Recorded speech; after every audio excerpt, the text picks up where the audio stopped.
You know what? They also said in that little statement that they had that I was trying to get arrested, and they're absolutely right. I surely was.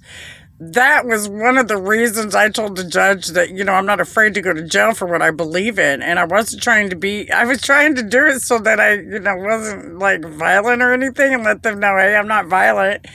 But I need to go to jail because that's the only way to get any true evidence admitted around these parts, because we seem to have a hillbilly court going on in Cass County, and there's something we need to do about that.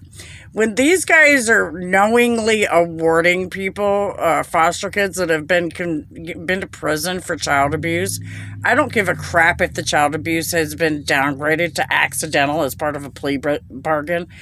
That same person went and turned around and accidentally burnt my daughter with a space heater and caused me to have to move with my two children to another location, and it actually caused me and my mother to have serious problems, and other family members to have serious problems, because this man was also sleeping with minors, and not just one.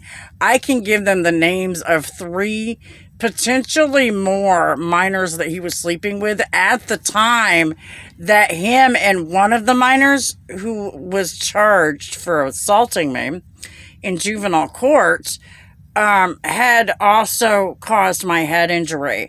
So we've got an issue here. And then on top of that, my mother confessed in the court breezeway that they wrongfully took a house that not only did I pay for righteously, it was also part of an inheritance that was to be left to me specifically because of the girls in our family.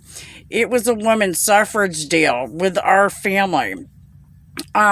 So we've got some issues here that violates the probate laws in the state of Michigan. They're not allowed to take everything from you if they consequence you.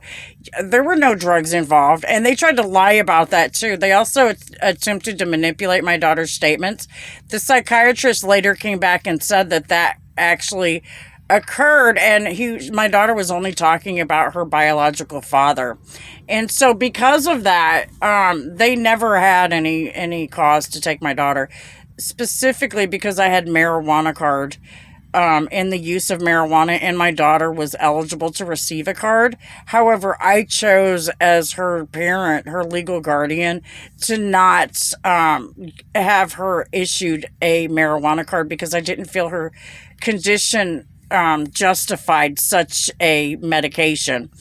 And the doctors agree with me. They, I didn't make it a secret that I smoke pot. It's obvious I have a medical marijuana card. So we've got some serious civil rights violations here, specifically where victims are concerned. And I also asserted my rights as a disabled person, as well as being a victim. So we've got some serious civil rights issues. I not only asserted my rights, I also asserted the rights for all three of my children.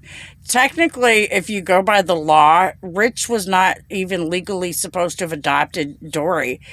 You can't do that according to federal law, because he claims he adopted me. Although my biological father would probably disagree with that, especially because he paid child support the whole time. And when you adopt a kid, you're not supposed to get child support.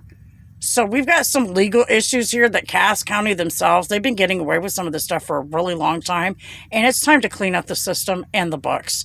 With God's love, God bless America. Have a blessed day. And back the blue.